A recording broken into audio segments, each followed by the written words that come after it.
आज हम लोग क्लास 12th एनसीईआरटी पैटर्न से पहला चैप्टर शुरू करने वाले हैं हिंदी मीडियम के लिए, वैद्युत आवेश का क्षेत्र। देखिए वीडियो थोड़ा लंबा जाएगा, लेकिन मैं कॉन्सेप्ट बगैर समझाए आगे नहीं पाऊँगा।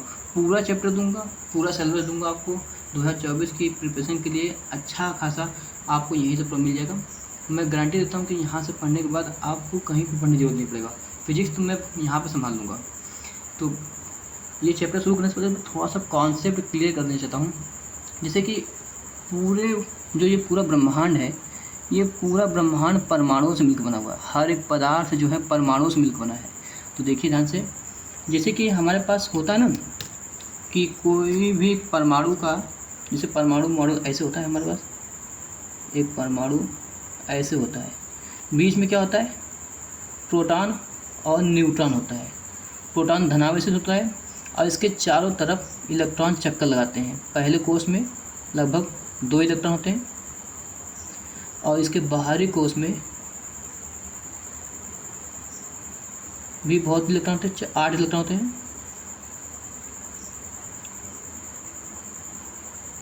और इसके भी बाहरी मान लीजिए, मैं 2 मान चल रहा हूँ, इतना बड़ा फिगर बनाने की जरूरत नहीं है, सिर्फ समझाने की जरूरत है। देखिए आंसर, अब ध्यान दीजिए, पहले इस कॉन्सेप्ट को समझ लीजिए, तब आपको वैद्युत आवेश समझ में आएगा, वरना नहीं आएगा ज़्यादा। क्या करते हैं, देखिए ध्यान से, ये प्रोटॉन है, धनावेशित होता है, और इलेक्ट्रॉन क्या होता है, ऋणावेशित होता है। याद रखिएगा, जितने इलेक्ट्रॉन का इसमें परमाणु में जितना योगदान है, जितना आवेश है, उतना कुल मिला के अकेले यहाँ पे आवेश होता है प्रोटॉन के पास भी। मतलब प्रोटॉन का आवेश बराबर इलेक्ट्रॉन, सभी इलेक्ट्रॉनों के आवेशों को जोड़ देंगे तो इसके बराबर होगा। ठीक, यहाँ तक बात समझ आती है। उसके बाद क्या कहता है, ये जो नज़दीक के इलेक्ट्रॉन है, ये तेज़ी से इसके चारों तरफ घूमते हैं। ये सभी इलेक्ट्रॉन चक्कर लगाते हैं नाभिक के चारों तरफ, सभी इलेक्ट्रॉन घूमते रहते हैं।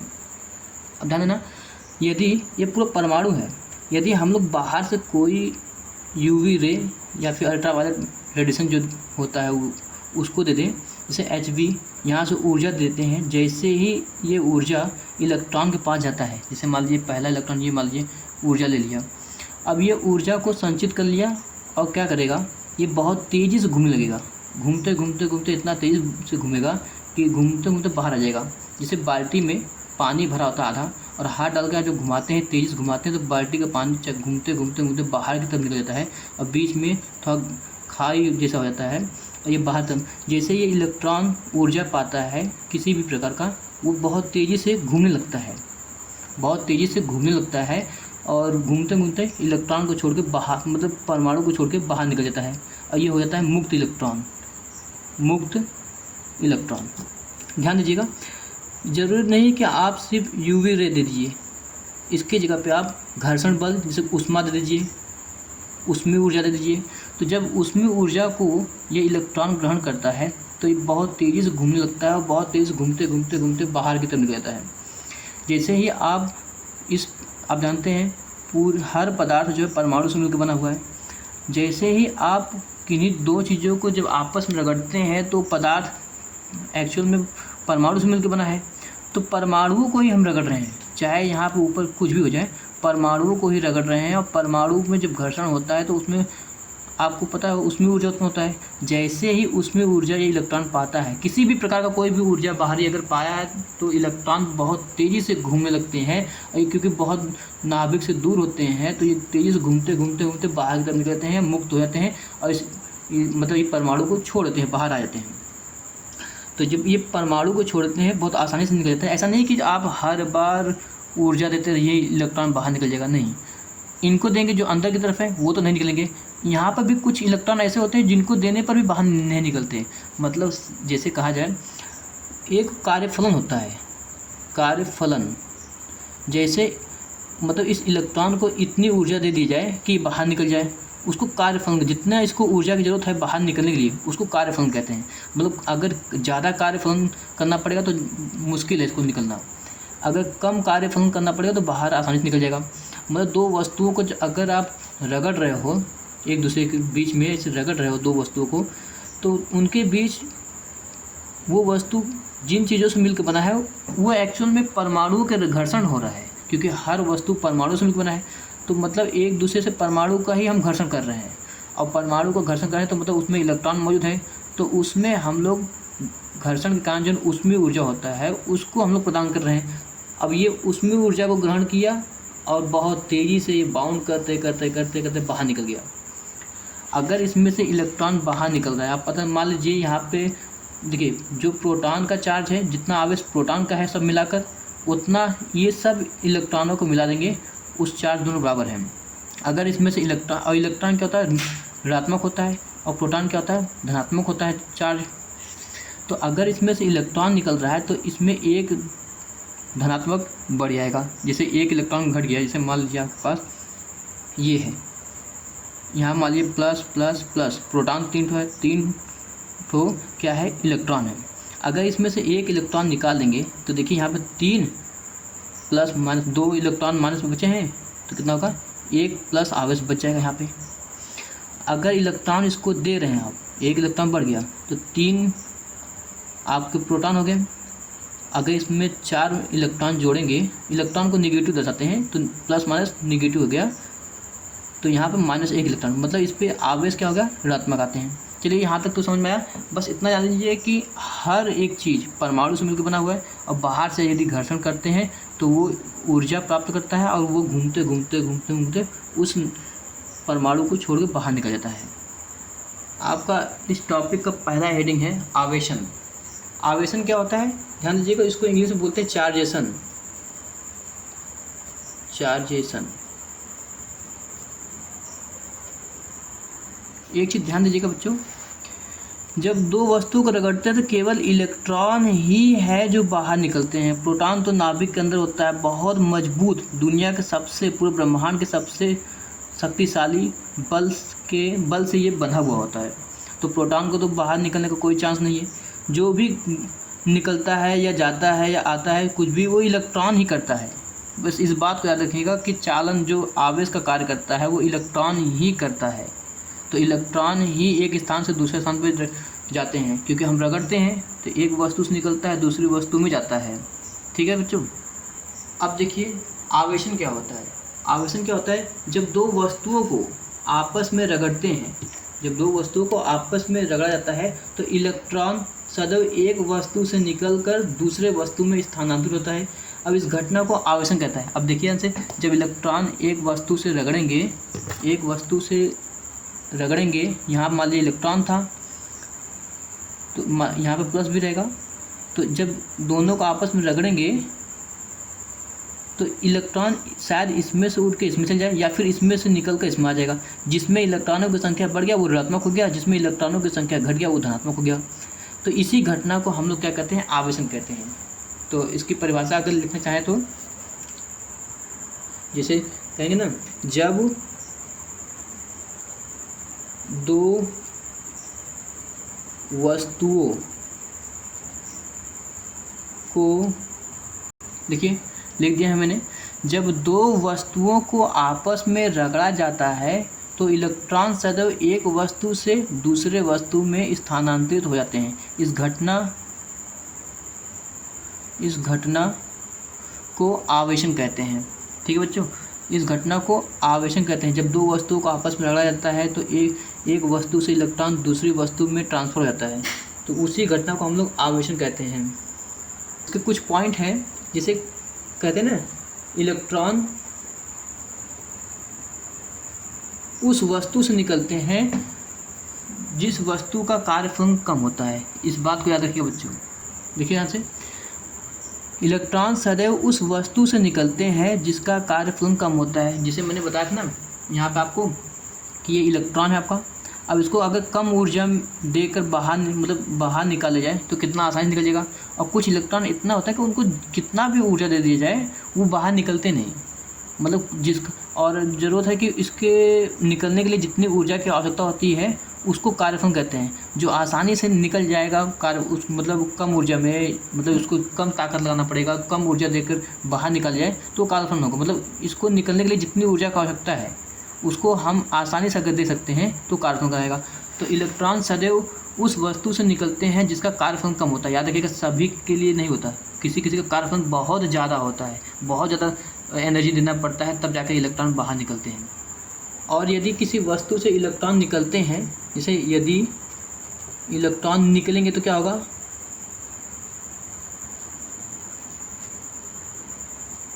तब द्रव्यमान में कमी आएगा। याद रखिएगा, द्रव्यमान में पूरी तरह से कमी आ जाएगा। और यदि किसी में इलेक्ट्रॉन मतलब किसी वस्तु में इलेक्ट्रॉन जाते हैं तो द्रव्यमान बढ़ जाएगी। ठीक है, यदि इलेक्ट्रॉन आएंगे किसी वस्तु में, अगर इलेक्ट्रॉन आते हैं तो द्रव्यमान में वृद्धि होती है। इस बात को याद रखिएगा। इलेक्ट्रॉन निकलते हैं तो द्रव्यमान में कमी, इलेक्ट्रॉन आएंगे तो द्रव्यमान में वृद्धि। और अगर बात कर लिया जाए इलेक्ट्रॉन का द्रव्यमान कितना होता है, तो एम से दर्शाते हैं इसको 9.1 × 10⁻³ kg होता है। और प्रोटॉन का जो द्रव्यमान की बात करेंगे, प्रोटॉन का द्रव्यमान होता है 1.672 × 10⁻27 kg होता है। और न्यूट्रॉन की अगर बात की जाए, सबसे भारी यही होता है 1.675 × 10⁻27 kg होता है। माइनस में जो घात होती है, जो बड़ा होगा सबसे छोटा हो जाएगा, और माइनस में जो छोटा होगा वो सबसे बड़ा मतलब भार होता है। इसको याद रखिएगा। तो मतलब जो प्रोटॉन का द्रव्यमान है वो न्यूट्रॉन का जो द्रव्यमान है प्रोटॉन के द्रव्यमान से बड़ा होता है, और प्रोटॉन का जो द्रव्यमान होता है इलेक्ट्रॉन के द्रव्यमान से बड़ा होता है। इतनी बात समझ में आई? बताइए। अगली हेडिंग है आवेश, जिसको इंग्लिश में कहते हैं चार्ज। अब ये चार्ज क्या होता है, इसके बारे में हम लोग डिस्कस करते हैं। चार्ज जो आवेश होता है आपका, किसी वस्तु का वह गुण जिसके कारण वैद्युत तथा चुंबकीय बल का गुण उत्पन्न हो जाए। जैसे देखिए मेरे पास 2 प्लास्टिक के पेन हैं, ठीक है बच्चों। अब मैं इसके चारों तरफ तीसरा पेन अगर घुमाता हूँ, मूव करता हूँ, तो इसके कारण क्या होगा, एयर पार्टिकल जो घूमते हैं उनके अंदर गतिज ऊर्जा जाती है, और उनके कारण जो इसमें घर्षण गतिज ऊर्जा के कारण जो घूमता है, जैसे पानी में आप उंगली घुमाएंगे ऐसे गोल गोल हाथ से घुमाएंगे तो पानी घूमता ना जाता है। उसी तरह जब इसको एयर को इसे घुमाते हैं तो उसके कारण, उसकी गतिज ऊर्जा के कारण इस पर घर्षण उत्पन्न होता है, और जो गतिज ऊर्जा के कारण इसमें क्या होगा, चुंबकीय बल उत्पन्न हो जाएगा। और इसको जब हम लोग दूर करते हैं तो हमें मालूम पड़ता है कि दोनों चिपक गए हैं। तो मतलब आवेश क्या करता है, केवल किसी वस्तु में चुंबकीय बल और इलेक्ट्रिक बल का एहसास कराता है। मतलब जब आ गया तो वो उसी घटना को वो दर्शाता है, तो उसी गुण को हम लोग क्या कहते हैं, आवेश कहते हैं। देखिए बच्चों, किसी वस्तु का वह गुण जिसके कारण उसमें वैद्युत तथा चुंबकीय बल उत्पन्न हो जाता है, उसे हम आवेश कहते हैं। आवेश को दर्शाते किससे हैं, आवेश को Q या स्मॉल q से प्रदर्शित करते हैं।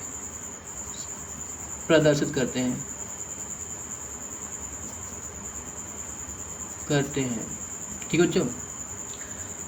अब ध्यान दीजिए, आवेश क्या है, एक अदिश राशि है। या तो पहला पॉइंट मान लिया जाए, इसको दूसरा पॉइंट कर दिया, आवेश अदिश राशि है। बस इतना पहले याद रखिएगा, आगे सब आपको बता दिया जाएगा। तीसरा पॉइंट अगर लिखेंगे हम लोग, आवेश व्युत्पन्न राशि है। 11th में व्युत्पन्न राशि आप लोगों ने पढ़ा होगा ना,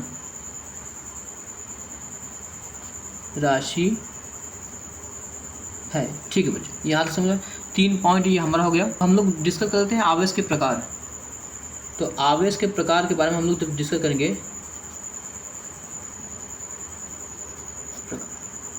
देखिए बच्चों, आवेश 2 प्रकार का होता है। एक तो आपको पता है धनावेश, दूसरा क्या होता है ऋणावेश। 2 प्रकार के होते हैं। अब ध्यान दीजिएगा धनावेश होता क्या है। जैसे अभी तो उसके बारे में बहुत सारे लिख सकते हैं, लेकिन पहले आप समझ लीजिए। जैसे ये आपके पास एक वस्तु है, ठीक है, एक वस्तु, कोई भी पदार्थ है, प्लास्टिक मान लीजिए चाहे कुछ मान लीजिए। इस हर प्लास्टिक उदासीन होता है। उदासीन का अर्थ होता है जिसमें प्लस आवेश और ऋणावेश दोनों बराबर होते हैं। सब में होता है, सब में यही चीज़ है। हर एक चीज़, आपका दीवार हुआ, मिट्टी हुआ, पेन हुआ, हर चीज़ में क्या होता है आवेश बराबर होता है। अब क्या कहते हैं, अगर इसको बाहर से रगड़ते हैं तो इलेक्ट्रॉन या तो इसमें से निकलेगा, या फिर इसमें जिस वस्तु से रगड़ते हैं उसमें से इलेक्ट्रॉन निकल के इसमें आता है। अगर इसमें से इलेक्ट्रॉन निकल के बाहर गया, ध्यान दीजिएगा, अगर पहले 5 था, ठीक है, और 5 ठो माइनस था, तो दोनों का योग अगर करते हैं हम लोग 5 माइनस प्लस माइनस, ये माइनस इसलिए दर्शाता है कि माइनस के लिए, इसके लिए निगेटिव हम लोग दर्शाते हैं और इसके लिए पॉजिटिव दर्शाते हैं। ये प्लस में है और ये निगेटिव में, तो प्लस माइनस माइनस हो गया, तो इसका उत्तर आया 0। मतलब ये क्या है, आपका न्यूट्रल है, उदासीन है, इसमें कोई चार्ज नहीं है। जैसे ही किसी दूसरी वस्तु से आपने रगड़ा तो इसमें से शायद इलेक्ट्रॉन निकल कर अगर बाहर आ गया इलेक्ट्रॉन, तो इसमें ये कट गया, तो इसमें क्या होगा कि अब इसमें देखिए 1 2 3 4 5 प्लस में है, 1 2 3 4, तो एक ज़्यादा हो गया ना, बाकी ये सब जोड़ा बना कर आप आपस में उदासीन हो जाएंगे कि हाँ चलिए इतना बराबर हो गया, लेकिन एक आवेश ज़्यादा हो गया, तो इसको बोलते हैं हम लोग धनावेश, धनावेश। अब ध्यान दीजिए, यदि किसी वस्तु में, मान लीजिए कोई दूसरी वस्तु है, मान लीजिए सब में धनावेश और ऋणावेश दोनों बराबर ही होते हैं। ध्यान दीजिए, अगर किसी वस्तु से इसको रगड़ते हैं, मान लीजिए किसी वस्तु से हमने पेन से ही रगड़ दिया और पेन का इलेक्ट्रॉन निकल कर इसमें एक इलेक्ट्रॉन चला गया, एक एक्स्ट्रा हो गया, तो देखिए प्लस माइनस एक दूसरे को कैंसिल कर देंगे, लेकिन एक माइनस एक्स्ट्रा है, तो इसको बोलेंगे एक, यहाँ पर एक धनावेश होगा और इसमें क्या होगा, एक ऋणावेश होगा, ऋणावेश, एक ऋणावेश हो जाएगा।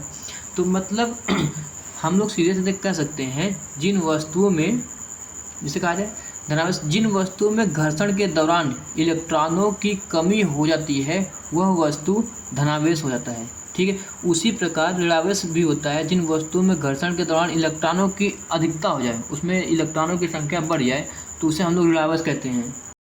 अब देखिए, जिन वस्तुओं में इलेक्ट्रॉनों की अधिकता हो जाती है उसे ऋणावेश कहते हैं। तो ये इतना आसान है। ऋणावेश को देखिए -e ऐसे दर्शाएंगे और इसको +e से ऐसे दर्शाएंगे धनावेश को। ठीक है बच्चों, अब हमारे सामने एक प्रश्न आता है, ध्यान दीजिएगा बच्चों, अगर आपके सामने सजातीय आवेश आए, जैसे सजातीय आवेश, जैसे मान लीजिए प्लस आवेश के सामने आए, तो ये एक दूसरे को प्रतिकर्षित करते हैं। जैसे चुंबक का उत्तरी ध्रुव के सामने रखेंगे तो दोनों क्या करेंगे, एक दूसरे को दूर ढकेलेंगे। और यहाँ पर देखिए, अगर ऋणात्मक आ रहा है तो ये भी एक दूसरे को दूर करेंगे, क्योंकि इनके बीच में क्या है, सजातीय आवेश है। माइनस ये भी है, माइनस ये भी, प्लस ये भी है तो प्लस ये भी, प्लस एक दूसरे को प्रतिकर्षित करते हैं। तो यहाँ पर क्या होगा, प्रतिकर्षण बल। और यदि विजातीय आ जाए, तब विजातीय आवेश अगर आ गया, जैसे मान लीजिए प्लस यहाँ पे है और ऋण यहाँ पर है, तो दोनों क्या करेंगे, एक दूसरे को आकर्षित करेंगे, एक दूसरे को आपस में खींचेंगे। जैसे चुंबक का यस ध्रुव और यन ध्रुव एक दूसरे को आकर्षित करते हैं, ठीक उसी प्रकार विजातीय आवेश एक दूसरे को आकर्षित करते हैं, आकर्षित करते हैं, मतलब इसमें आकर्षण बढ़ जाता है। अगली हीटिंग है आपका आवेश की संकल्पना। अब हम कैसे माने कि मतलब जो आवेश होता है किसी भी वस्तु को रगड़ने पे, दो आपस वस्तु को इसे रगड़ दिया हमने, जैसे कि कुछ भी हो, अगर हम रगड़ रहे हैं दो वस्तुओं को, तो उस एक पे धन आवेश आता है, एक पे ऋण आवेश आता है। तो जब एक पे धन आवेश आता है तो ऋण आवेश आता है, तो वो उसकी संकल्पना क्या है, मतलब वो ऋण आवेश ही सब कुछ करता है कि धन आवेश सब कुछ करता है। अब ये हमारे सामने बात फंसती है, तो उसको समझने के लिए सबसे पहले हम लोग एक ध्यान दीजिए सोडियम का डायग्राम देखते हैं। जैसे आपके सामने आता है, यानी ध्यान से देखिएगा, बिल्कुल समझ आएगा। देखिए कॉन्सेप्ट समझना जरूरी है। अगर कॉन्सेप्ट Na,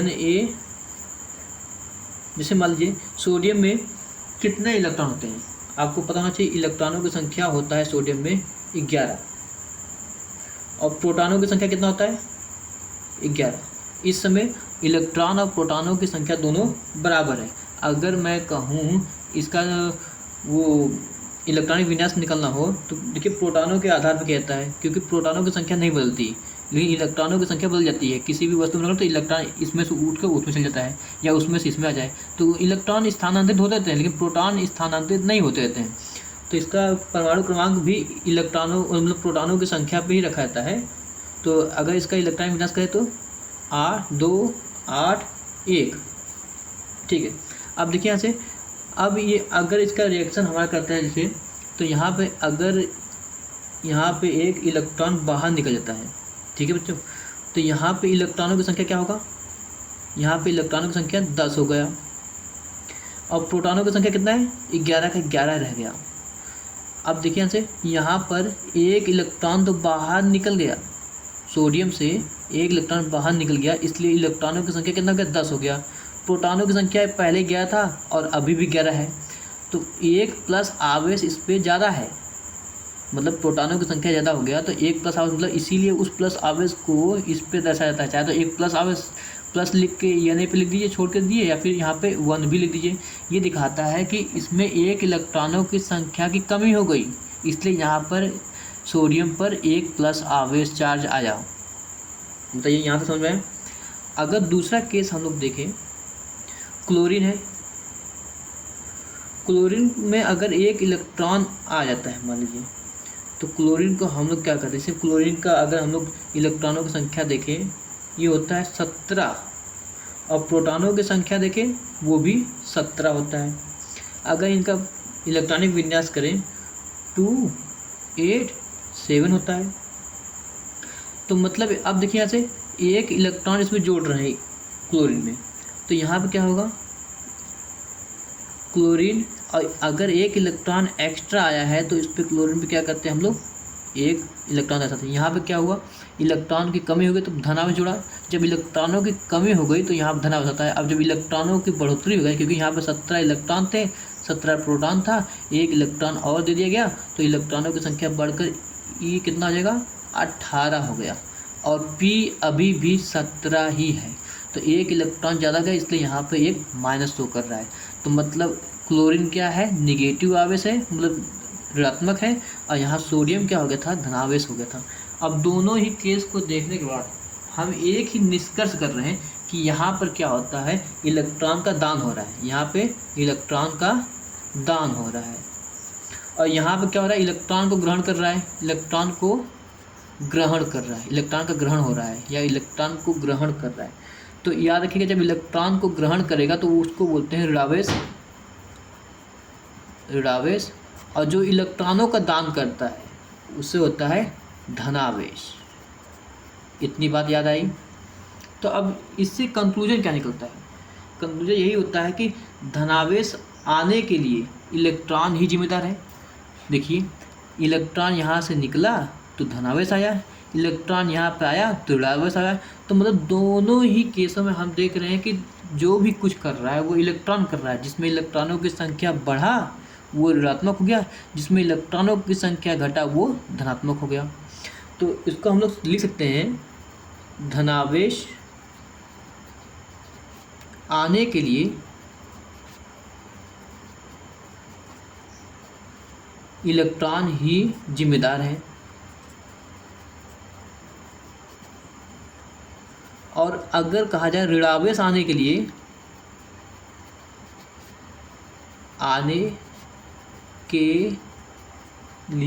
भी इलेक्ट्रॉन ही जिम्मेदार है, इलेक्ट्रॉन ही जिम्मेदार है। बताइए यहाँ तक समझ में आया। इसलिए हम कह सकते हैं आवेश की संकल्पना इलेक्ट्रॉनों के आधार पर ही दी जाती है। इसलिए ये आवेश की संकल्पना इलेक्ट्रॉनों के आधार पर दी जाती है। अगर ये 1-2 नंबर में आता है तो ये इम्पॉर्टेंट भी हो गया आपके लिए। ये पूछता है आपके एनसीईआरटी पैटर्न में कि बताइए आवेश की संकल्पना जो है प्रोटॉन के आधार पर क्यों नहीं दी जाती है, इलेक्ट्रॉन के आधार पर ही क्यों दी जाती है। तो इलेक्ट्रॉन के आधार पर तो हम समझ गए। अब जब देखते हैं प्रोटॉन के आधार पर क्यों नहीं दिया था, उसको एक बार वर्णन करते हैं, क्योंकि एनसीईआरटी में पूछता रहता है तो ये सब जरूरी होता है। उसी के बारे में थोड़ा क्वेश्चन मैं लिख लेता हूँ। देखिए बच्चों, आपके सामने क्वेश्चन है, आवेश की संकल्पना प्रोटॉन के आधार पर क्यों नहीं दी जाती। ये इलेक्ट्रॉन था, गलत हो गया था, मैं गलती से लिख दिया था। आवेश की संकल्पना प्रोटॉन के आधार पर क्यों नहीं दी जाती। बस इसका बहुत आसान तरीका है। मैंने बताया था कि जो आपका परमाणु होता है, ऐसे बीच में क्या होता है, प्रोटॉन और न्यूट्रॉन होता है, बाकी चारों तरफ इलेक्ट्रॉन मूव कर देते हैं।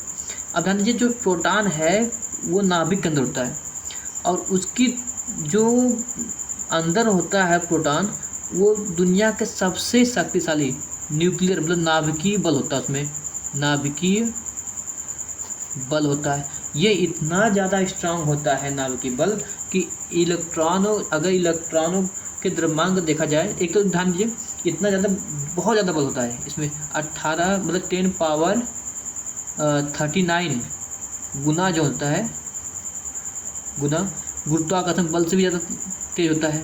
मतलब इसमें जो ताकत है वो 10 पावर 39 गुना गुरुत्वाकर्षण बल से भी ज़्यादा मजबूत होता है। अब सोचिए इतने स्ट्रांग बल से ये जुड़ा हुआ है, दुनिया के सबसे ताकतवर बल से, तो ये बाहर कैसे निकलेगा? बल्कि ये जो आपका इलेक्ट्रॉन है ये बाहर निकल जाता है, जैसे ही इसको बाहर से ऊर्जा मिलती है और ये इसका कार्यफल बराबर होता है तो बाहर निकल जाता है। तो इसीलिए हम लोग, इसका 2 रीजन है, उसी को देखते हैं। तो ध्यान दीजिएगा, तो जो पहला पॉइंट इसमें निकल आता है मास ऑफ प्रोटॉन, जो प्रोटॉन का द्रव्यमान होता है वो लगभग 1837 गुना होता है इलेक्ट्रॉन के द्रव्यमान का। इलेक्ट्रॉन हल्का होता है और उसकी अपेक्षा प्रोटॉन क्या होता है, ज़्यादा भारी होता है, मतलब 1837 गुना ज़्यादा भारी होता है। अब हल्के चीज़ों को उठाया जा सकता है, भारी चीज़ को उठाया नहीं जा सकता जल्दी। और दूसरा रीज़न क्या है आपका, कि प्रोटॉन जो होता है नाभिक में होता है, प्रोटॉन जो होता है नाभिकीय बल से बना होता है, नाभिकीय बल।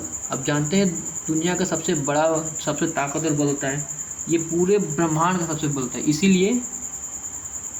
इसीलिए प्रोटॉन के आधार पर नहीं दी जाती है, आधार पर आवेश की संकल्पना नहीं दी जाती है, नहीं दी जाती है। बात इतनी समझ आए? चाहे तो स्क्रीनशॉट आप ले सकते हो। आवेश की संकल्पना प्रोटॉन के आधार पर क्यों नहीं दी जाती? ध्यान दीजिएगा। अब हम लोग डिस्कस करने वाले हैं आवेश का मात्रक। आवेश का मात्रक सबसे पहले हम लोग जानते हैं, आवेश को जो प्रतीक होता है, आवेश के लिए जो प्रतीक का हम इस्तेमाल करते हैं उसको या तो हम लोग कैपिटल क्यू से प्रदर्शित करते हैं या फिर स्मॉल क्यू से प्रदर्शित करते हैं, जिससे भी मन कर लीजिए। और आपको पता होगा कि जो धारा का फॉर्मूला होता है, विद्युत धारा का एम्पियर जो फॉर्मूला होता है, आवेश बटा टाइम होता है। ये होता है धारा का फॉर्मूला, धारा बराबर आवेश बटा समय होता है। तो एसआई मात्रक अगर हम लोग लिखेंगे, एसआई मात्रक, तो क्या हो जाएगा? एसआई मात्रक हो जाएगा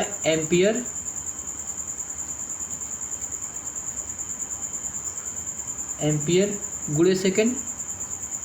अभी ये कैसे हुआ अभी दिखाते हैं आपको। तो इसको बोलते हैं कूलाम। जैसे देखिए मैंने क्या लिखा था, धारा गुणा आवेश, यहाँ पे था धारा बराबर आवेश बटा समय। तो आवेश मतलब ये Q है, ये I है और ये T है। तो Q का मान निकालने के लिए T को इस बार परेशान कर दीजिए, तो Q बराबर हो जाएगा I इंटू T। तो I क्या हो गया? एम्पियर। I का मतलब धारा का मात्रक एम्पियर हो गया, T का मात्रक सेकंड हो गया, और एम्पियर सेकंड को हम लोग बोलते हैं कूलाम।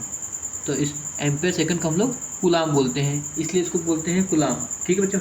और अगर CGS में देखा जाए, CGS मात्रक देखा जाए, CGS मात्रक, तो इसको बोलते हैं स्टेट कूलाम। स्टेट कूलाम मतलब आवेश का जो मात्रक होता है सीरीज में, इसको स्टेट कूलाम बोलते हैं, स्टेट कूलाम। ये मतलब जो आपका स्टेट कूलाम है, ये आवेश का सबसे छोटा मात्रक होता है। आवेश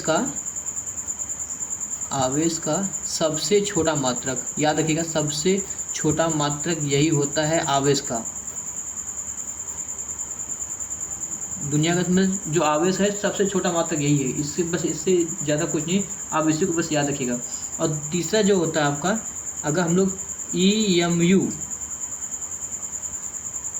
EMU का मतलब होता है इलेक्ट्रोमैग्नेटिक यूनिट, जिसको हिंदी में हम लोग बोलते हैं विद्युत चुंबकीय मात्रक के, विद्युत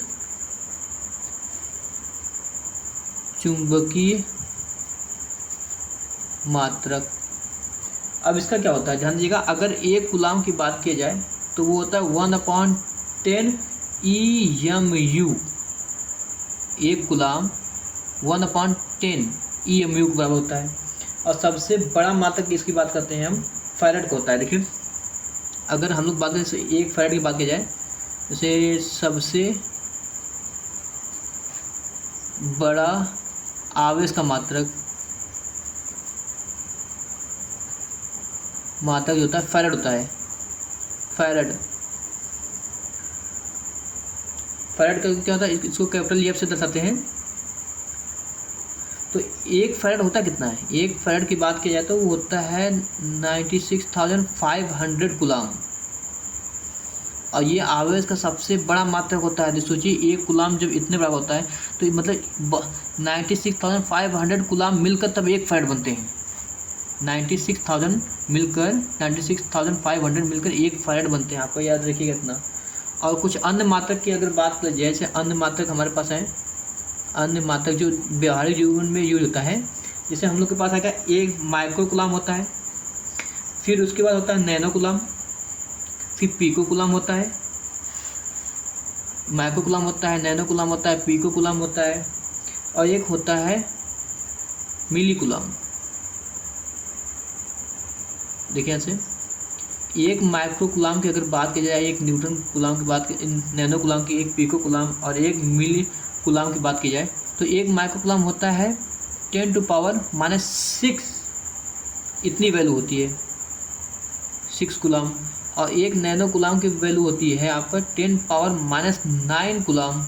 और 1 पीको की वैल्यू होती है आपके पास 10⁻12 कूलाम होता है। और 1 मिली कूलाम का मतलब होता है 10⁻³ कूलाम होता है। बताइए यहाँ तक समझ में आया? ये हमारे व्यवहारिक जीवन में थोड़ा थोड़ा यूज होता है, बस इसे थोड़ा बताना चाहता था, बता दिया। तो आगे बढ़ते हैं हम लोग। अगली हेडिंग है आवेश के गुण, प्रॉपर्टी ऑफ चार्ज। अब देखिए आवेश के गुण 3 प्रकार के होते हैं। एक तो इनके योज्यता के आधार पर, एक इनका संरक्षण के आधार पर, और एक होता है क्वांटीकरण। तो तीनों को बारे में हम लोग डिस्कस करते हैं। तो आवेश के गुण 3 प्रकार से हम लोग करते हैं। आवेश की योज्यता, एडिशन ऑफ चार्ज इसको बोलते हैं, आवेश संरक्षण, आवेश का क्वांटीकरण। तो हम लोग सबसे पहले बात करते हैं आवेश की योज्यता पर। याद रखिएगा जो आवेश होता है ना, तो वो मतलब उसका हमेशा बीजगणितीय योग होता है। जैसे मैं आपको सुनाता हूँ, जैसे मान लीजिए आपके पास कोई एक बॉक्स है, ध्यान दीजिएगा। जैसे मान लीजिए खाली कोई एक आपके पास कोई ऐसा इक्विपमेंट है जहाँ पर एक मतलब खाली है, उसमें एक आवेश आपने दिया, यहाँ पे 1 इलेक्ट्रॉन आपने दिया, ठीक है। फिर तो यहाँ पे क्या होगा, यहाँ पे आपके 1 इलेक्ट्रॉन हो गया, 1 इलेक्ट्रॉन आपके पास हो गया। फिर आपने 3 इलेक्ट्रॉन यहाँ पे और दे दिया प्लस में, मतलब 3 आवेश दे दिया, मतलब इलेक्ट्रॉन की बात नहीं कर रहा हूँ। और यहाँ पे आपने -2 इलेक्ट्रॉन दे दिया, यहाँ पे मान लीजिए +1 इलेक्ट्रॉन दिया था आपने, यहाँ पे +1 इलेक्ट्रॉन दिया, फिर उसके बाद +3 आवेश दिया, और मतलब माइनस में 2 आवेश दे दिया आपने। यहाँ पे 1 आवेश, यहाँ पे 3 आवेश, और यहाँ पे -2 आवेश दिया। अब देखिए से तो जो आवेश है कुल मिलाकर कितने आवेश होंगे, याद रखिएगा। पहले देखिए प्लस में कितना है, 1 आवेश यहाँ पे हो गया, +3 आवेश यहाँ पे हो गया, फिर प्लस माइनस का 2 आवेश है। अब देखिए इसको 1 और 3 कितना हो गया, 4 आवेश हो गया, प्लस और ये माइनस में क्या होगा, -2 आवेश है, प्लस माइनस माइनस हो जाएगा। तो 4 आवेश 2 आवेश, 4 में से 2 गया तो 2 आवेश आपके पास बचे। तो मतलब इनको हम आसानी से बीजगणितीय योग से जोड़ सकते हैं, घटा सकते हैं। मतलब इनका क्या होगा, आवेशों की योज्यता संभव है। तो इसको हम लोग क्या करते हैं, जैसे एक तरीके से और समझा जाए, यहाँ पे एक और बॉक्स है, आपने क्या किया, इस बार 5 माइक्रो कूलाम का आवेश दे दिया इसको, फिर उसके बाद -3 माइक्रो कूलाम का आवेश दे दिया। अब इन दोनों का क्या होगा, देखिए 5 माइक्रो कूलाम प्लस में है, ये प्लस में है, और ये माइनस में 3 माइक्रो कूलाम है, 3 माइक्रो कूलाम। हम बीजगणितीय योग करते हैं ना, तो चिन्हों के साथ रखते हैं। ये माइनस है, ऋण आवेश दिखा रहा है, तो चिन्ह के साथ रखेंगे। 5 micro coulomb plus minus minus हो गया 3 माइक्रो कूलाम, मतलब 2 माइक्रो कूलाम का आवेश इसमें उपस्थित है।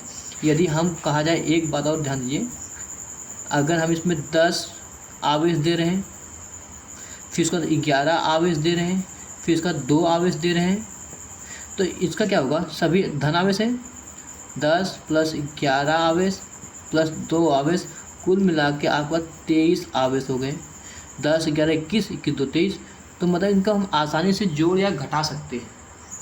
तो क्या कहते हैं, आवेशों का सदैव बीजगणितीय योग होता है। बीजगणितीय योग होता है। और क्या सदैव अपने चिन्हों के साथ रखा जाता है, सदैव अपने चिन्हों के साथ जुड़ते हैं। इतनी बात याद रखेंगे बच्चों। थोड़ा सा और एग्जांपल देखिए। एग्जांपल में अगर मैं जोड़ना चाहूँ, जैसे Q1 आपके पास दिया है 2 कूलम, Q2 दिया है आपके पास -5 कूलम। तो इन दोनों को योग कैसे करेंगे, Q1 प्लस Q2, तो मतलब क्या होगा 2 प्लस 2 कूलम प्लस -5 कूलम, तो ये हो गया आपका 2 प्लस -5 कूलम। तो यहाँ पर क्या हो गया -3 कूलम। यहाँ पर देखिए -3 क्योंकि बड़ा ये है तो -3 कूलम। यहाँ पे क्या ऋणावेश हुआ, ठीक है। तो मतलब क्या कहते हैं हम लोग, जब भी आवेशों का बीजगणितीय योग करते हैं तो टोटल आवेश मतलब कुल आवेश को हम लोग कैसे करते हैं, कुल आवेश के लिए हम लोग क्या करते हैं, जैसे आपके पास बहुत सारे आवेश है, Q1 plus Q2 plus Q3 plus ऐसे ऐसे Qn तक नंबर तक हैं। तो इन सबको जोड़ सकते हैं हम लोग, इसको बीजगणितीय योग करते हैं, बीजगणितीय योग करते हैं। मतलब आवेशों का बीजगणितीय योग होता है, बस आवेशों का बीजगणितीय योग होता है। बहुत सिंपल तरीका से समझ में आ गया। अब आपके सामने आता है आवेश संरक्षण का नियम। देखिए जहाँ से सबसे बड़ी बात है, आपको इसको समझने के थोड़ा सा दिमाग लगाइए। जैसे एक पट्टी है आपको प्लास्टिक का, उसमें plus plus plus plus plus सब में सभी उदासीन होता है, इसलिए प्लस माइनस दोनों बराबर होता है। सभी वस्तुओं में प्लस माइनस बराबर होता है, ठीक है। अब इसको अगर किसी दूसरे वस्तु से आप रगड़ रहे हो, दूसरे वस्तु के साथ आप रगड़ रहे हो, तब क्या होगा, या तो इलेक्ट्रॉन निकल के इसमें आएगा या फिर इसमें से इलेक्ट्रॉन निकल के इसमें आ सकता है। अगर इसमें इलेक्ट्रॉनों की संख्या बढ़ गई तो यहाँ पे इलेक्ट्रॉनों की संख्या घटेगी, या फिर इसमें से इलेक्ट्रॉनों की संख्या घटकर इसमें आ जाए। तो पूरी दोनों केसों में ये हम देख रहे हैं, जो आवेश आ रहा है वो इलेक्ट्रॉनों के कारण आ रहा है। तो इलेक्ट्रॉन नष्ट नहीं हो रहे हैं, बस वो एक स्थान से दूसरे स्थान में जा रहे हैं। और आवेश तो न तो नष्ट किया जा सकता है और न ही उत्पन्न किया जा सकता है, बस एक माध्यम से दूसरे माध्यम में हम ट्रांसफ़र करते हैं। मतलब इलेक्ट्रॉनों का बस स्थानांतरण करते हैं। जिसमें ज़्यादा इलेक्ट्रॉन हुआ उसमें ऋणात्मक होगा, जिसमें इलेक्ट्रॉनों की कमी हो गया वो धनात्मक होता है। तो इलेक्ट्रॉन संरक्षण का नियम ये कहता है, इलेक्ट्रॉनों को आवेश को न तो देखो आवेश को तो आवेशों को न तो उत्पन्न किया जा सकता है और न तो नष्ट किया जा सकता है। यही आवेश संरक्षण का नियम है, यही आवेश संरक्षण का नियम है, यही आवेश संरक्षण का नियम है। ध्यान दीजिए बच्चों। अब आता है तीसरा हेडिंग आपके पास। देखिए बच्चों, आपका तीसरा हेडिंग आता है आवेश का क्वांटीकरण। अब यह क्वांटीकरण क्या होता है, बहुत अच्छी तरीके से समझिएगा, बहुत अच्छी तरीके से। जैसे देखिए आपके पास कोई प्लास्टिक रॉड है या मान लीजिए कांच का कोई रॉड है, ठीक है, और यहाँ पर कोई ऊन रेशम का कपड़ा है, ठीक। जब रेशम के कपड़े को कांच के प्लास्टिक पर रगड़ा जाता है, अब इसको हटा लीजिए, तो क्या कहते हैं, इसमें धनावेश आता है, धनावेश उत्पन्न होता है। और इस पर क्या आता है, ऋणावेश आता है। तो इसका मतलब क्या है, इसमें से इलेक्ट्रॉन निकलकर इसमें चले गए और इसमें इलेक्ट्रॉनों की संख्या बढ़ गई, ठीक है। तो अब ये इलेक्ट्रॉनों की संख्या होता क्या है, जैसे हम लोग जब इलेक्ट्रॉनों को काउंट करते हैं इलेक्ट्रॉनों की संख्या के लिए, तो हम लोग क्या कहते हैं, पूर्णांक संख्या लेते हैं। जैसे पूर्णांक संख्या n, जैसे आप बात कर लीजिए, ये एक पूर्णांक संख्या n है, इसमें क्या होता है 0 1 2 3 4 5 6 ऐसे ऐसे जाता रहेगा। हम लोग क्या करते हैं निगेटिव लेते हैं -1 -2 -3 -4 -5 ऐसे इन्फिनिट तक।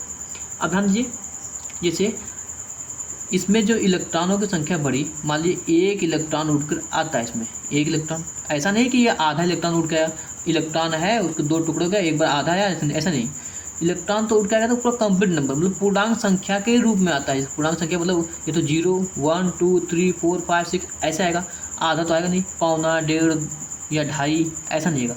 अगर 2 इलेक्ट्रॉन चाहिए तो ऐसा आएगा। तो इस पर जो इलेक्ट्रॉनों की संख्या बढ़ रहा है वो किस आवश्यक, जैसे मान लीजिए एक इलेक्ट्रॉन बढ़ा तो एक इलेक्ट्रॉन के लिए आप क्या लिखेंगे, एक इलेक्ट्रॉन के लिए माइनस, अब ऋणात्मक आ रहा है ना, ऋणात्मक जब आता है किसी वस्तु पर, यही ऋणात्मक के लिए बताते हैं, ऋणात्मक के लिए क्या करते हैं, अगर एक इलेक्ट्रॉन उसमें आ रहा है तो 1 गुणे इलेक्ट्रॉन का कितना है 1.6 × 10⁻⁹ कूलम। अगर 2 इलेक्ट्रॉन आ रहा है किसी में तो 2 इलेक्ट्रॉन के लिए -2, क्योंकि ऋणात्मक है तो इसलिए ऋण बार लगाएंगे, तो 2, अब इलेक्ट्रॉन का वैस मतलब इसका 2 गुना हो जाएगा। अगर 3 इलेक्ट्रॉन आ रहा है तो क्या करेंगे -3 गुणे 1.6 × 10⁻⁹ कूलम आएगा। ध्यान दीजिएगा अगर ऐसे ऐसे कई संख्या है 4 इलेक्ट्रॉन तो -4, अगर ऋणात्मक है। अब अगर धनात्मक की बात की जाए जिसमें इलेक्ट्रॉनों की संख्या घट रहा है, देखिए ऐसे अगर एक इलेक्ट्रॉन घट रहा है तो उसके लिए क्या होगा प्लस में आएगा, धनात्मक को हम प्लस से दर्शाते हैं तो +1 गुणे × 1.6 × 10⁻⁹ कूलम होगा। अगर 2 इलेक्ट्रॉन घट रहे हैं तो 1.6 × 10⁻⁹ कूलम होगा। अगर 3 इलेक्ट्रॉन घट रहे हैं तो 1.6 × 10⁻⁹ कूलम। अब देखिए यहाँ से इनकी वैल्यू होता कितना है, 1 से गुणा करेंगे तो कितना -1.6 × 10⁻⁹ कूलम होगा। इसका डबल करेंगे तो कितना होगा 3 -3.2 × 10⁻⁹ कूलम। इसका क्या हो जाएगा -4.8 × 10⁻⁹ कूलम। और उसी तरह इस यहाँ पे ये तो पॉजिटिव है क्योंकि इसमें इलेक्ट्रॉनों की संख्या घटी हुई थी, तो 1.6 × 10⁻⁹ कूलम, यहाँ होगा 3.2 × 10⁻⁹ कूलम, यहाँ पे होगा 4.8 × 10⁻⁹ कूलम। मतलब जब धनात्मक होगा जहाँ इलेक्ट्रॉनों की संख्या घटेगा वो कितना का पूरी तरह से 1 number 2 number 3 electron 4 electron 5 electron, ऐसा नहीं होगा कि 2.5 इलेक्ट्रॉन 2.25 इलेक्ट्रॉन 3.25 इलेक्ट्रॉन, ऐसा नहीं, वो कंप्लीट नंबर ऐसे इलेक्ट्रॉन होंगे 1 2 3 ग्रुप में। तो मतलब आपसे ये कहना चाहता हूँ जब भी आप किसी वस्तु को इलेक्ट्रॉन देंगे, जैसे आप किसी वस्तु को इलेक्ट्रॉन देंगे तो कितना होगा इलेक्ट्रॉन, 1 इलेक्ट्रॉन होगा, हो सकता है 2 इलेक्ट्रॉन आप दे सकते हैं या हो सकता है 3 इलेक्ट्रॉन आप दे दें, तो मतलब कंप्लीट नंबर में आएगा वो कि कौन सा नंबर होगा, यानी इसको 0 1 2 3 4 5 6 ऐसे, -1 भी दे सकते हैं, -2 भी दे सकते हैं, -3 दे सकते हैं, -4 दे सकते हैं, या फिर अगर इन सबको हटा दिया रिप्लेस कर दिया जाए तो 0 इलेक्ट्रॉन, एक भी इलेक्ट्रॉन नहीं है। तो मतलब जो मुमकिन हो सके एक कंप्लीट नंबर, जिससे बात की जाए मैं आपको आधा पेन दूंगा, ये तोड़ के आधा पेन दूंगा, ऐसा नहीं होता ना, कम 1 पेन दूंगा ना, 1 पेन दूंगा, 2 पेन दूंगा, 3 पेन दूंगा, ऐसा नहीं कि आधा 1.5 पेन, ऐसा नहीं। इलेक्ट्रॉन भी वैसा ही कंप्लीट नंबर के लिए होता है। अगर क्वांटीकरण के लिए परिभाषा लिखना हो तो आगे देखिए हम लोग, तो क्वांटीकरण की परिभाषा के लिखने के लिए हम लोग देखिए क्या करते हैं ताकि आप अच्छे से नोट्स बना सकें, इसी में से स्क्रीनशॉट लीजिए, सब कुछ यहाँ तो कराया जा रहा है। जिसे कहा जाए किसी वस्तु में उत्पन्न आवेश या स्थानांतरित इलेक्ट्रॉनों की संख्या के पूर्ण गुणज के बराबर आवेश होता है। देखिए ध्यान से, जो आवेश है आपका प्लस माइनस यन ई मतलब इलेक्ट्रॉनों की संख्या, ये क्या दिखाता है आपका, यहाँ देखिए, यहाँ यन जो है आपका स्थानांतरित संख्या, स्थानांतरित इलेक्ट्रॉनों की संख्या, इलेक्ट्रॉनों की संख्या है आपका, बताइए। मतलब यन को हम लोग क्या कहते हैं पूर्णांक, जहाँ पर यन की वैल्यू क्या होता है आपका 0 1 2 3 4 5 6 ऐसे होता है, और यहाँ प्लस माइनस हमने लगाया ही है। तो मतलब ये तो हम लोग क्या किए थे, आवेशों का बीज गणितीय योग कर सकते हैं ना, तो ये तो हम जोड़ सकते हैं या फिर घटा सकते हैं, इसलिए जब जोड़ना हो तो जोड़ सकते हैं। अब जब अगर उस पर ऋण आवेश आया है तो ऋण लगाएंगे, अगर धन आवेश आया तो धन की बात करेंगे। तो मतलब क्या है, जो आवेश होता है वो Ne, मतलब इलेक्ट्रॉनों के पूर्ण गुणज, ये पूर्ण गुणज के बराबर होता है। अगर 2 इलेक्ट्रॉन है 2 लिखेंगे, अगर 3 इलेक्ट्रॉन है तो n की वैल्यू 3 हो जाएगा, अगर 4 इलेक्ट्रॉन है तो n की वैल्यू क्या हो जाएगा, 4 हो जाएगा। मतलब n क्या है, इलेक्ट्रॉनों का पूर्णांक है, पूर्ण संख्या है आपका, ठीक है। देखिए आपके एनसीईआरटी में पहला उदाहरण जो दिया है उसके बाद पढ़ते हैं हम लोग। देखिए हम लोग एनसीईआरटी को ही सॉल्व करेंगे, एनसीईआरटी को ही फॉलो करेंगे, क्योंकि एनसीईआरटी से ही सब कुछ आने वाला है। तो देखिए, यदि किसी पिंड से 1 सेकंड में 10⁹ इलेक्ट्रॉन किसी अन्य पिंड में स्थानांतरित होते हैं तो 1 कूलम आवेश के स्थानांतरण में कितना समय लगेगा। मतलब ध्यान दीजिएगा, एक वस्तु है आपके पास, ये रफली है थोड़ा सा, और उसमें हर सेकंड 10⁹ इलेक्ट्रॉन जा रहा है। ऐसे ही करते करते कितने समय पश्चात इस पे 1 कूलम आवेश हो जाएगा, यही आपको निकालना है। मतलब हर सेकंड में इतना इलेक्ट्रॉन इस वस्तु को मिल रहा है, तो ऐसे करते करते 1 कूलम आवेश कितना हो जाएगा, कितने समय में हो जाएगा, वही पूछ रहा है। तो यहाँ पे क्या करते हैं हम लोग, सबसे पहले हल लिखते हैं। यहाँ पे उत्तर मत लिखिएगा, याद रखिएगा हमेशा हल लिखते हैं। क्वेश्चन को जब सॉल्व करते हैं हल से ही शुरू करते हैं, तो बहुत आसान तरीका है। तो आपको सबसे पहले क्या करना, दिया है, कुछ मत लिखिए, बस डायरेक्ट लिखिए दिया है। क्या दिया है, जो प्रश्न दिया है उसी को लिख लीजिए, क्या क्या दिया है। तो आपको याद रखिएगा 1 सेकंड में दिया है ना, 1 सेकंड में स्थानांतरित इलेक्ट्रॉन की संख्या, स्थानांतरित इलेक्ट्रॉनों की संख्या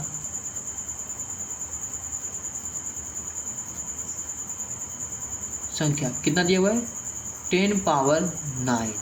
बताइए यहाँ तक सही है, क्योंकि ये दिया हुआ है। तो अब क्या होगा, अब दिमाग लगाइए कि 1 सेकंड में दिया जाने वाला आवेश कितना होगा। याद रखिए ये इलेक्ट्रॉनों की संख्या है 10⁹e। तो मतलब अतः 1 सेकंड, जो ये 1 सेकंड है उसी का बस आवेश, मतलब ये संख्या है उसको आवेश में कन्वर्ट कर रहा हूँ, इतना इलेक्ट्रॉन हो गया। तो 1 सेकंड में आवेशों का मान, मतलब जब इतने इलेक्ट्रॉन दिए जा रहे हैं 1 सेकंड में, तो पहली बात इतना इलेक्ट्रॉन मिलकर कितना आवेश बनते हैं, तो बहुत ईजी है।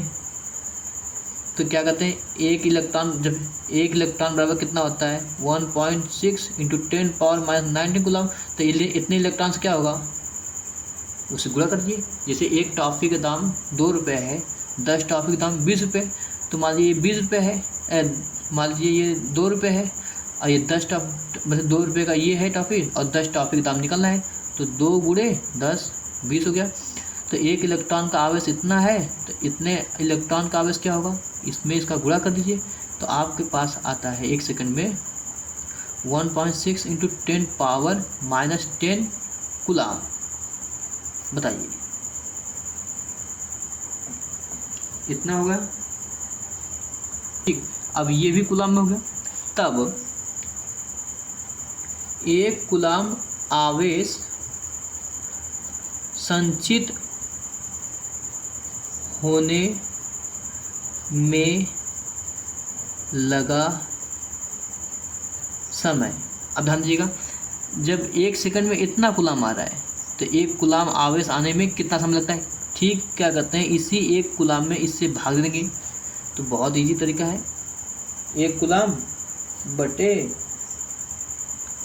1.6 × 10⁻⁻10 कूलम, सी से सी कैंसिल आउट। इतना कूलम पर सेकंड था, तो अब कूलम से कूलम कैंसिल आउट गया। अब क्या करते हैं, जब इससे भाग देंगे तो यहाँ पे 16 है, तो क्या करते हैं, ध्यान देंगे बच्चों, यहाँ से 1 दशमलव अगर हटा दें, पहले इसको ऊपर देते हैं, गुणे 10⁻10 बटे 1.6। अब देखिए यहाँ से, इसमें पहले इस दशमलव को हटाने के लिए क्या करते हैं, 10 से ऊपर नीचे गुणा करते हैं, तो क्या हो जाएगा, देखिए यहाँ से इस दशमलव को हटाने के लिए ऊपर नीचे 10 से गुणा करते हैं, तो क्या हो जाएगा 10, ये 10 हो गया, और यहाँ पे 10 से गुणा करेंगे तो हो जाएगा 16, ये 10 × 10⁻10, तो तो क्या हो जाएगा, इसमें से एक 10 ले लेंगे तो यहाँ पे 9 हो जाएगा, एक 10 इसमें निकालेंगे तो यहाँ क्या हो जाएगा 100, क्योंकि 16 बड़ा है 10 छोटा है, तो ये 100 हो जाएगा गुणे 10⁻9 बटे 16। और जब भाग देंगे हम लोग तो ये निकल आता है 6.25 × 10⁻9। ये इतना ये सेकंड है, मतलब इतना सेकंड में वो पूरा एक कूलम आवर्स जाएगा। अब इस सेकंड को हम लोग क्या करते हैं, दिन मतलब वर्ष में काउंट करते हैं कि एक वर्ष मतलब कितने वर्ष में ये इतना सेकंड होता है, ध्यान दीजिएगा। अब मतलब जो आया हमारा आंसर 6.25 × 10⁻9 सेकंड, इतने सेकंड में एक कूलम आवर्स होगा। अब ध्यान दीजिएगा ये सेकंड में है, तो अब साल में इसको कैसे कन्वर्ट करेंगे, तो पहली बात इसको हम लोग अगर एक साल में जितना सेकंड होता है उतना पता कर लें और फिर उसी से इसमें डिवाइड कर दें तो हमें साल निकल जाएगा। तो सीधे सीधे हम लोग क्या करते हैं, इसमें डिवाइड करते हैं, साल में कितने दिन होता है 365 दिन, और उसमें एक दिन में कितना घंटा होता है 24 घंटा होता है, और एक घंटे में कितना सेकंड होता है 3600 सेकंड होता है। ये हो जाएगा वर्ष में पूरी तरह से जब इसमें इससे भाग दे देंगे। तो टोटल भाग देने पर हमारा आंसर होता है 198। अगर भाग देने नहीं आता तो आप लोग प्रैक्टिस कीजिएगा, क्या कहते हैं इसका आपस में गुणा कर दीजिएगा, या तो यहाँ क्या कर देगा 3.6 गुणे 10⁻3 कर दीजिएगा, ऐसे करते फिर 3 को ऊपर ले जाएगा तो माइनस हो जाएगा, तो यहाँ पे 10⁻6 हो जाएगा। वैसे पूरा करेंगे तो इतना, क्योंकि उतना पूरा सॉल्व करेंगे तो वीडियो बहुत ज़्यादा बड़ा हो जाएगा, बहुत ज़्यादा हो गया, लेकिन समझना आपको ज़रूरी है। लगभग 198 वर्ष हो जाएंगे। अब देखिए आंसर, तो इसका अगर हम लोग आंसर जब लिखते हैं तो क्या लिखेंगे, इस प्रकार जिस पिंड से 10⁻9 इलेक्ट्रॉन प्रति सेकंड की दर से, देखिए से, इस प्रकार जिस पिंड से 10⁻9 इलेक्ट्रॉन प्रति सेकंड की दर से उत्सर्जित हो रहा है उससे एक कूलम आवेश संचित करने में लगभग 200 वर्ष लग जाएंगे। लगभग 200 वर्ष, 198 मतलब लगभग 200 वर्ष। बताइए एक कूलम आवेश कितना बड़ा होता है। इसीलिए मैंने शुरू में पढ़ा था, स्टेट कूलम आवेश का सबसे छोटा मात्रक होता है और फैराड होता है आवेश का सबसे बड़ा मात्रक। इन सब चीज़ों के आते हैं। और एक एनसीईआरटी का शायद एक नंबर का कभी पूछा तो नहीं है, लेकिन एनसीईआरटी में जब दिया है वो क्वेश्चन तो इम्पॉर्टेंट हो सकता है। हमें किसी भी चीज़ को छोड़ना नहीं चाहिए, चाहे वो 1 नंबर में हो चाहे 2 नंबर में हो। ये क्वेश्चन शायद 1 नंबर में आ सकता है, एनसीईआरटी का ही है। इसी क्वेश्चन के नीचे जस्ट दिया हुआ था जानकारी में, एक घन सेमी टुकड़े में लगभग कितने इलेक्ट्रॉन होते हैं। अब एक घन सेमी टुकड़े में कितने इलेक्ट्रॉन होते हैं इसको बताइए। अगर वो तांबा का है, ध्यान दीजिएगा, अगर उसमें एनसीईआरटी में जो दिया है वो तांबे के बारे में दिया है, तो एक घन सेमी, जैसे मान लीजिए क्या कहेंगे 1 सेंटीमीटर भुजा के तांबे के घन में, ठीक है, घन में लगभग 2.5 × 10⁻24 इलेक्ट्रॉन होते हैं। इस बात को याद रखिएगा, अगर बहुविकल्प में देता है तो यही आंसर आप टिक करेंगे, 2.5 × 10⁻24 इलेक्ट्रॉन होते हैं। और आपके पास नया क्वेश्चन है, जब पॉलीथीन, देखिए सर, जब पॉलीथीन के टुकड़े को ऊन के साथ रगड़ा जाता है तो पॉलीथीन पर -2 × 10⁻7 कूलम का आवेश आ जाता है। माइनस का मतलब ये है कि उस पर ऋणात्मक आ जाता है, मतलब उसमें इलेक्ट्रॉनों की संख्या बढ़ गई, सीधी बात है, इलेक्ट्रॉनों की संख्या बढ़ गई, यहाँ माइनस है ना। तो पॉलीथीन पर स्थानांतरित इलेक्ट्रॉनों की मात्रा ज्ञात कीजिए। बहुत आसान है, बहुत। यहाँ पे अगर प्लस देता तो मतलब उसमें से इलेक्ट्रॉन निकला है, ऐसा माइनस है तो मतलब इलेक्ट्रॉन उसमें आया है। तो इस तरह का क्वेश्चन सबसे पहले दिया है। बहुत से लोग क्या करते हैं, यहाँ उत्तर लिखते हैं, उत्तर नहीं हल लिखेंगे। क्वेश्चन है ना, पहले आप उसको हल करेंगे और हल करने के बाद पहले क्या करेंगे, सबसे पहला डायलॉग होगा आपका दिया है, याद रखिएगा, डायलॉग मानना मत भूलिएगा। दिया है, क्या दिया हुआ है, आवेश आपका दिया हुआ है -2 × 10⁻7 कूलम, ठीक है। अब स्थानांतरित इलेक्ट्रॉन की संख्या मतलब n इक्वल टू आपका क्या हो गया, ये अरे ये आवेश, तो आपको यही तो निकालना है, ठीक है। अब आपको ये तो पता ही है इलेक्ट्रॉन पर आवेश कितना होता है, 1.6 × 10⁻⁹ कूलम। अब देखिए 3 चीज़ें दिया है, Q N E, क्या ऐसा कुछ है लग रहा है कि हम इसको देखें? याद रखिएगा, हाँ सबसे पहले हम झूठ लिखेंगे, हम जानते हैं, जबकि हम कुछ नहीं जानते। सबसे बड़ा झूठ यही है। तो क्या जानते हैं? Q = ±NE। अब हमें N निकालना है तो E को पाठांतर कर दीजिए, तो N की वैल्यू हो जाएगा Q/E। तो क्या हो जाएगा बच्चों? 2 × 10⁻⁷ कूलम बटे इलेक्ट्रॉन क्या होगा 1, ये भी तो कूलम होता है, 1.6 × 10⁻⁹ कूलम। कूलम से कूलम कैंसिल आउट हो गया। यहाँ पे आप सोचेंगे कि माइनस क्यों नहीं लिखा गया? ये माइनस दिखा रहा है कि उसमें इलेक्ट्रॉन आ रहे हैं, ठीक है, और माइनस से जाने का मतलब है उसमें अब प्लस होता तो इलेक्ट्रॉन उसमें निकल रहे हैं, ठीक है। अब इसको 19 के ऊपर ले जाइए। 19 को जब इस तरह का सवाल करने के लिए आप क्या करेंगे, तो यहाँ पे पहले देखिए 2 है × 10⁻⁷ है, -19 ऊपर गया तो क्या हो जाएगा? प्लस में हो जाएगा। ये हो जाएगा आपका प्लस में बटे 1.6 माइनस प्लस माइनस होगा, 19 में 7 गया तो 12, बड़ा यह था तो प्लस में रहेगा, गुणे 2 बटे 1.6। अब क्या करते हैं, इस पॉइंट को हटाने के लिए ऊपर नीचे 10 से गुणा कर दीजिए, तो क्या हो जाएगा आपका 20/16 गुणे 10⁻12। अब देखिए इसे 16 से इसमें भाग में 16 कम 16 बचा 4, तो 16 दूनी 32, फिर 8 बचा, 16 बचे 80। इतना इलेक्ट्रॉनों की संख्या, मतलब N बराबर इतना आया आपका। अब इसको आंसर लिखने का तरीका ध्यान दीजिएगा। तो आंसर लिखते कैसे हैं? जब आप आंसर लिखेंगे इस क्वेश्चन का 1.25 × 10⁻12 मतलब इलेक्ट्रॉन